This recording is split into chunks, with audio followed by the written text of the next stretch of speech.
All right, so some investors that I know recently caught up in a deal where the SEC came and shut it down, and it is determined that it may be a scam or a Ponzi scheme, right? Warren Buffett actually could have been conned out of around $1 billion with a B, clean energy scam. Even Warren Buffett, even a guy as smart as that. So you see this headline.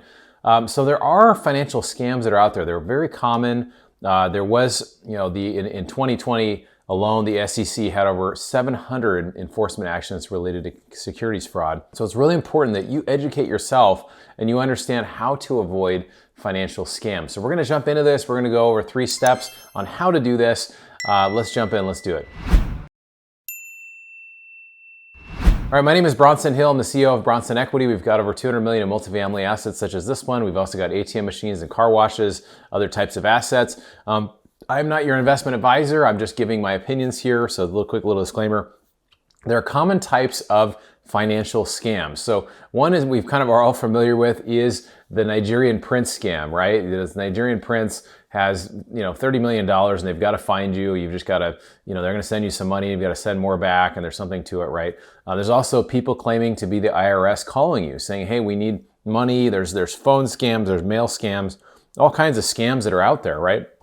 So those are big time things to watch out for. There's also things that I think when it comes to as an investor that are more investor related scams, right? And like I mentioned in 2020, there were over 700 enforcement actions. There's actually a record showing that in this site called Ponzi Tracker, right? They actually track this for Ponzi schemes. They found in 2022, there were 56 known Ponzi schemes involved over $5.3 billion of investor money. Ouch, right? That's a lot of money, right? So, interesting about Ponzi scheme, this book talks about Ponzi, Charles Ponzi. Who is Charles Ponzi? Well, he was this guy who basically found a way. They used to call it, before it was a Ponzi scheme, they used to call it the robbing Peter to pay Paul. So people, money's coming in from investors is going out to pay other investors.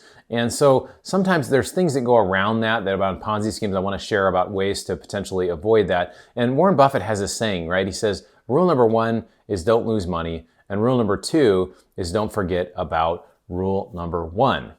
Okay, so some warning signs of financial scams, particularly Ponzi schemes. One is, high returns, but how high are they? Ponzi actually offered a 50% return in 90 days. That's a very high return, right? He was getting just so many people coming in. It was basically he was using the funds that he was getting to pay out other investors. Typically, groups that are involved in financial scams will have a pressure to invest. They're very cagey about giving information out. They'll have requests for personal or financial information. Some red flags here is not getting info about the investment. There's kind of this black box investment idea, right? That you have this thing they just can't share. And where are the bank statements showing income? Where are the contracts? Where are the other things that are involved in this type of thing? And they're really unwilling to stand up to diligence. So they really have a very cagey approach to a lot of this stuff. And even the idea is, you're lucky to be investing in this kind of deal, right? Showing a false sense of security or scarcity, a false scarcity that, oh, this is a very exclusive thing. And these are things that typically exist with financial scams, high pressure, returns too good to be true, and very cagey about information. So what are some steps that you can do to protect yourself? Well, it really comes down to this word diligence, right? What kind of diligence are you doing on the deals you get involved with? Do you understand the strategy? Do you do background checks on the sponsors? You can also Google them and see if anything else comes up. I background check the partners that I'm working on deals with. I know people that do this for passive investors as well. Is there a third party validating them? Meaning, is there some really well-known third party validating them? Well, that could be really good or it could be really bad. There was a book that I read or I saw that was basically about a scam in California involving liquor licenses. And there was some big insurer that was kind of known to be underwriting, kind of putting all this together. And that was kind of what made this thing all safe. But it turned out this insurer, whatever, they were totally in the dark on all the stuff that was happening as well. So sometimes third-party kind of endorsement can actually be deceiving. So it is important to look at it. So ask for the relevant financial information or fly out to see the investment, sign an NDA if needed. Just see if they're willing to give you a process to be able to work through that. And then just watch out for promises of really high returns that seem too good to be true. So just really, encourage you to spread awareness about educating yourself. If you hear about friends or family that are getting things that you have concerns over, talk to them about it, encourage them to do some more diligence, ask for things that they might need. But I think the biggest thing when it comes to working and doing investing is really trusting your gut, right? You can't just simply say, hey, this is going to be great. I know it's going to be good. Really listen to your gut. A lot of times, there's a guy named Eckhart Tolle who wrote The Power of Now, and he basically, talks about the idea that, a lot of times we'll have information, and sometimes we'll get information and our brain will say everything's okay, but our gut will just say, something's wrong here. Something doesn't feel right here. And it's really important to pay attention to that. I can't tell you how many times where somebody said, oh, I was going to do this thing, and then, I talked to my wife and she just had this gut feeling I shouldn't do it, whatever. It ended up being a scam, or it ended up being this or whatever. So listen to, your own gut, but also listen to your spouse as well, because they're going to come up to things that, or even your friends, because they're going to come up with things that you may not have thought about.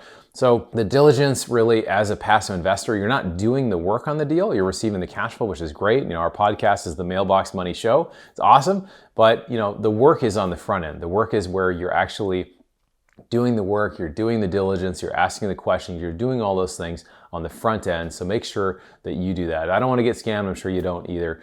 I want to read this quote for you. I hope it will help you. It says, "There are some frauds that are so well conducted, it would be stupidity not to be deceived by them." And that's Charles Caleb Colton, right? The sophistication of some of these are very, very intense. So it's important to continue to do diligence, continue to come back and try to find a way to make sure you're doing your diligence on your part. Check out this video we did. It's called My Secret Financial Weapon. It's basically how I develop cash flow in any type of economic environment. And if you haven't joined our club, I highly encourage you to join it. We're doing deals in multifamily, in oil and gas, with ATM machines and car washes, as well as other things. If you're not on our list, you're not hearing about it. So click the link in the description, go to BronsonEquity.com, join. We'd love to set up a call and start a relationship with you. Thanks for taking the time to educate yourself. We'd love to see in the comments anything I missed as far as you think I should add in there about helping to detect financial scams. Look forward to seeing you in the next video.